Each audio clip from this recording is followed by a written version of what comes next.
Good vibes, guys. What's up? I'm back again for another video today, and today I'm going to be reacting to the first Hornets game of the 2020-2021 NBA season. So before we get started, I'm going to ask you to please leave a like and comment down below what you thought of this first game against the Cleveland Cavaliers, and let's dive in. So first off, we lost, right? So we lost the first game of the season. I was very disappointed, honestly, that we lost, even though there were some key performances that ended up sticking out to me and made me feel a little better about losing. But it was to the Cleveland Cavaliers, which is an extra L because I thought that they were going to be at the bottom of the Eastern Conference, perhaps even farther below the Pistons. Maybe that was a stretch. But they were shooting lights out, and we could not play defense. And so that was the key to the game, playing defense. And that's what we did wrong in this game. However, there were some bright spots to this game. So, as we all know, Gordon Hayward in the offseason signed with the Charlotte Hornets to a major deal. A lot of money. A lot of people were saying he's overpaid. He still probably is. But in his first game, he ended up putting up 28 points, 4 rebounds, 7 assists, and a steal, which is pretty good for a guy that you just paid a lot of money for. If he's dropping 28 points in his debut game and 7 assists, then that is very clutch. 28 points is a lot of points, honestly, especially for considering that he wasn't the highest scorer for the Hornets in this game. The better thing about this, though, is efficiency. People love efficiency. When you're putting up a lot of points and you're being efficient, then that makes the whole situation even better and nicer. It reflects off your stats even nicer, and it makes you seem like a more valuable player. See, that's why when you're looking at MVPs, you're also looking at their efficiency and how much they help the team, their plus minus and yada whatnot. So Gordon Hayward ended up shooting 11 for 18, which is 61% roughly from the field, which is incredible. 61% from the field, especially on taking that many shots, 18 shots. If you hit 11 out of 18, that's pretty solid. And he also shot 4 for 8 for threes, which is 50%. And so he did really well from there. He also went 2 for 2 from the free throw line. That's 100%. So he ended up shooting like 60, 50, 100 in his first game. That's a plus. That is a great sign. Also, I didn't think he was going to have a good game because, remember, he has a fractured pinky. He's playing through that.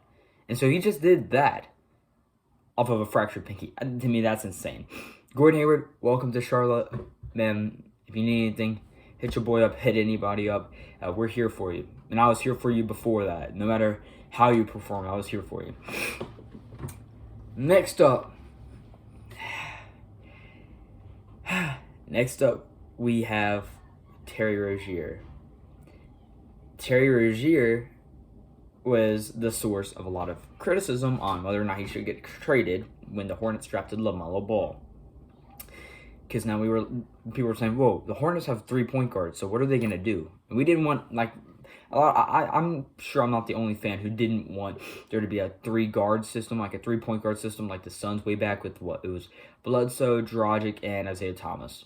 I'm sure they did not want that. I didn't want that personally. So I'm like, all right, get rid of Terry Rozier. Well, we didn't. And I was honestly upset that we did not start LaMelo Ball last night. I thought, well, are you kidding me? This dude could be a stud. Why can't he start in his first NBA game? Now, to be fair, it turns out Anthony Edwards didn't start either. But still, I thought that he deserved to start over Terry Rozier. Or Devante Graham. I mean, yeah, either one.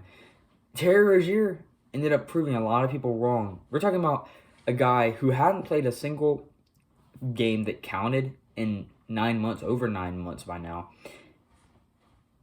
And not only did he score a lot, but he shot very efficiently.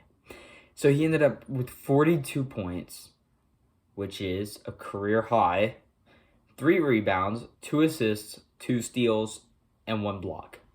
He shot 15 for 23, which is 65% roughly, 10 for 16, which is 62%. And 2 for 4 from the free throw line, which is an L because he was one of the best free throw shooters of the NBA last season. So him shooting 50% from the free throw line in his first game, it's not a good sign. But he's rusty. Everybody's rusty, and overall our free throws for the team was just very disappointing. But we'll get to that down the line. But yeah, Terry Rozier just came out of the blue. He's like, screw all of y'all. I'm going to prove my worth. drops 42 on his hometown of Cleveland. Nice. Good to see you back. No rust. I'll take it. I was just as shocked as a lot of y'all were, because he ended up shooting 10 for 16 on threes, and I'm pretty sure that 10 is the franchise record for the Hornets organization, which means he's tied, I'm pretty sure, with Devante Graham and Kemba Walker. Because I know Devante Graham hit 10 threes last year, I believe, against the Warriors. But I forget if he beat Kemba, or if Kemba had 10 as well. So either way, Terry Rozier, I think, has tied the franchise record for three-pointers in a game. In his first game, people forget, the last game he played before quarantine and everything shut down, he dropped 40 points, which was a career high. He comes in 9 months later, 42 points. It's like, what? And he was 2 points off or 3 points off of being the highest scorer of the night in the entire NBA. That's insane. That is crazy. But it's just good to see him playing well. I'm glad that he wanted to prove us wrong. And honestly, he shot a lot better than what the stats give him credit for, because he had to shoot a lot of garbage shots. He had to chuck some shots up, especially towards the end when he was just checking some shots up. He shot one that, like, against Philadelphia when Kemba dropped 60, he, like, shot up and he banked it somehow. And, like, everybody was going crazy. It was, like, the ugliest shot, and he found a way to bank it. And Terry missed that shot, and I was like, yeah, nobody can hit that shot except for Kemba. And Jason Tatum apparently last night, man, beating the Bucks, making Giannis look like a fool. But anyways, that's a different subject. Moving on, we have Devante Graham. So Devante Graham, he did okay. I think this is going to be his role. I could be wrong, but I think that he's going to have a step back this season just because his usage is going to be less. James Borrego already said that. But for the game, he had 10 points, 3 rebounds, and 10 assists. But he did not shoot well. He shot 4 for 13, which is about 31% from the field. 2 for 9 on threes, which is 22%. And yeah, not good efficiency. Not a great start for Devante Graham. But this is what I was telling my family.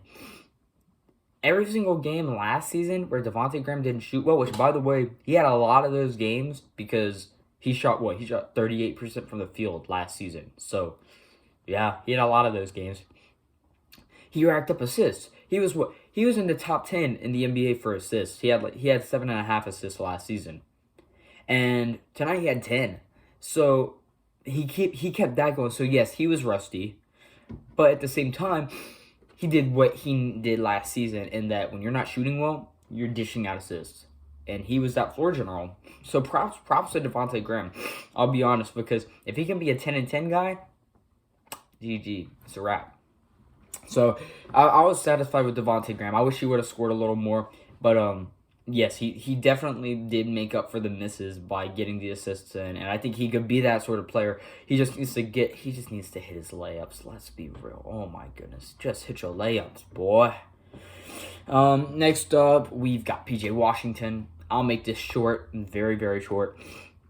PJ Washington played trash in the preseason. Trash. Terrible.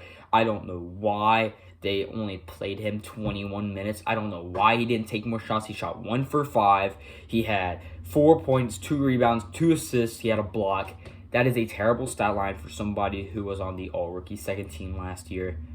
PJ, fix it, please. Or at least put up some more shots. Big body, these guys. I know you're going up against Andre Drummond. I know you are sometimes. Just fight through it and just try. Try. You do not look like you're trying. Then we have Cody Zeller. Poor Cody fractured his hand in the game, but he wasn't doing anything super great. He had 6 points and 3 rebounds. He did have 3 steals. To his credit, he did have 3 steals. He was shooting fine. I don't know why he's taking 2 3-point shots that he can't hit. But, yeah, I hope he gets better soon. Because now our only center, right? Yeah, our only center, true center, is Bismack Biyombo. Yeah. And I'll talk about rebounds soon. But, Bismack Biyombo is not tall at all. He's like 6'9". So that's our rebounding this season gonna be a problem. Miles Bridges came off the bench. He started the game with some dunks. I was like, this is what happens when we put Miles Bridges in. His ceiling could be an all-star. He could be an all-star. He was the MVP for the Rising Stars game last year at the All-Star break. And I was just like, he's got potential. He is rusty. He shot 3 for 10 from the field. 0 for 5 for threes. That is terrible. Miles Bridges dunks can't solve everything, buddy. You have to be able to do more than just that. And we needed you. We needed you to hit your shots. If you're not hitting your threes, don't shoot the threes. Don't shoot the threes. If I'm in a game, right, and I have the ball, I am not going to keep shooting a shot that I'm missing. But anyways, Cody Martin was fine. He had 5, 5, and 4. LaMelo Ball. See, this is the disappointing part. I mean, I love how Terry Rozier and Gordon Hayward combined for 70 points. That's insane. That's awesome. LaMelo Ball. 0 points. 1 rebound. 3 assists. 2 steals. 0 for 5 for the field. 0 for 3 on threes. That's our third pick, guys. That's our third pick. It's his first game. I'm being a pessimist. But still, that hurt. You know, it hurt more. House of Highlights made his own video for LaMelo Ball first NBA game highlights. 0 points. So much for media attention, right? Or at least good media attention. Anyways, so looking up at the team now, and Jalen McDaniels did play 5 minutes and had like 2 points and a rebound and a steal. But other than that, team-wise, we had 15 turnovers, which isn't great, but it could have been worse. 17 fouls. Okay. We need to lower that. 32 rebounds. 32. That is terrible. 29 assists. Needs to be more, but it's okay. 10 steals. Good. 4 blocks. But now let's look at Cleveland. Colin Sexton. 27 points. 9 for 16 from the field. 3 for 4 on threes. Larry Nance Jr. 13 points. 13 rebounds. 8 assists. 3 steals. 2 blocks. We almost let this man, who's been on the bench for a good year, 2 seasons, I don't know, I don't care how long. We almost let this man come in because Kevin Love is out and draw a freaking triple-double. Are you kidding me? He went 1 for 1 on threes. I don't even know if he has ever hit a 3 before in his life until this game, but he went 1 for 1, and I was mad. I was mad. We weren't playing deep. I'll get to that later. Isaac Okoro, first NBA game, 11 points, 3 rebounds, 5 assists, 4 for 5 for the field, 1 for 2 for threes, shot great, awesome. Darius Garland, for everybody last season who said that Darius Garland was bad, y'all weren't watching the basketball game. 22 points, 6 rebounds, 6 assists, 1 steal, 7 for 13 from the field. 4 for 8 on threes. 4 for 4 from the line. That is 54%, 50%, and 100%. This dude, if he can do that against us, I mean, he can do that against a few other teams too. He could end up having a great season. Good for Darius Garland. But did we really let Darius Garland do that on our heads? Yeah, we did. Andre Drummond, 14 points, 14 rebounds, 4 assists. Can't stop him. Actually, technically, we did stop him. He shot 39% from the field. So that I'd say that's stopping Andre Drummond. JaVale McGee.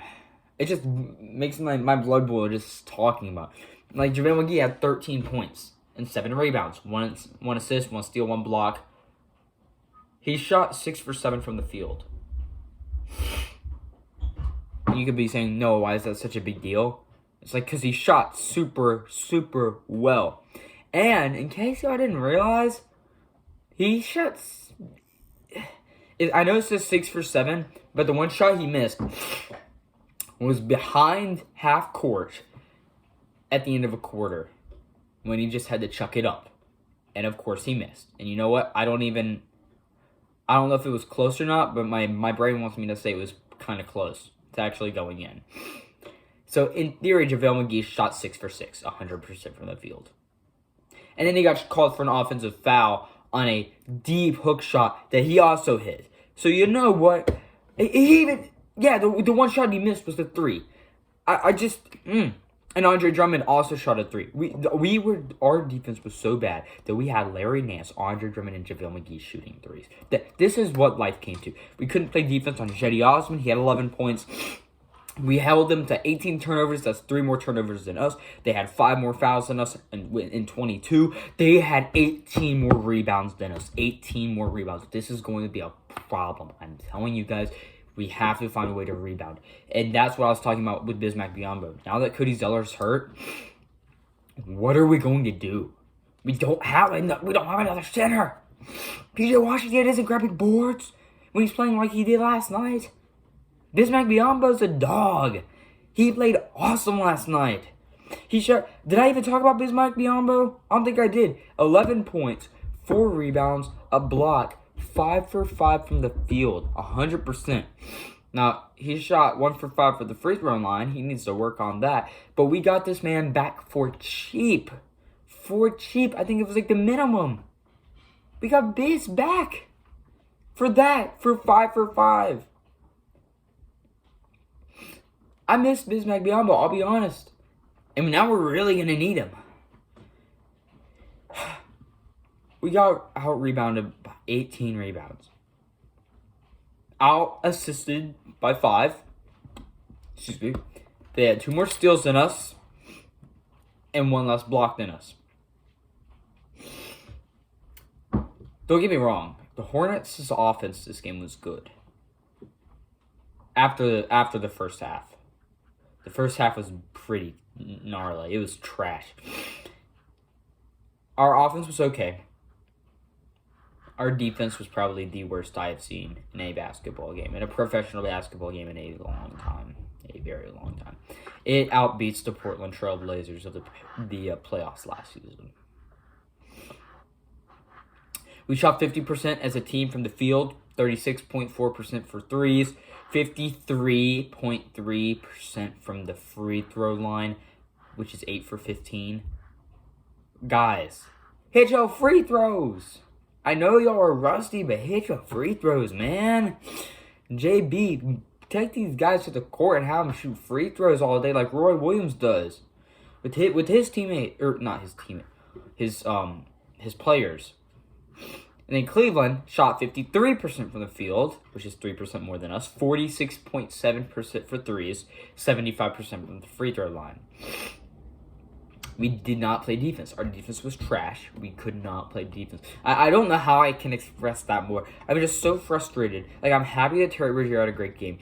Happy Gordon Hayward had a great game. Happy Bismack Biyombo contributed. Devante Graham did his stuff even though he didn't shoot well. But our defense made the game a disappointment. And the bottom line is that we still lost to the Cleveland Cavaliers, a team that I thought was going to be one of the worst teams in the NBA on our opening night. We're playing the Thunder next. The Thunder are the team, other than the Pistons, that I think could have the worst record in the entire NBA this season. And I would not be surprised if we lose. And Al Horford drops 30 on our heads, and SGH drops 200 points. We have to learn how to rebound. We have to be aggressive. We have to get our defense back. And yes, I am saying defense back. Because if y'all watched Hornets basketball last year, they started playing a little bit of defense. They weren't super great, but they definitely were trying, and they were being dogs out there.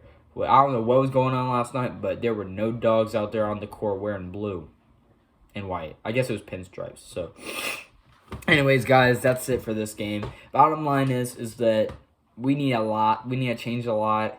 Nobody likes a loss. I definitely didn't want to lose against the Cavs. It's kind of an embarrassment. We need to figure out rebounding. What are we going to do about Cody Zeller? But all in all, it was a great game. It was great seeing Terry Rozier out there dropping a career high, and I'll see you guys later. Out of here.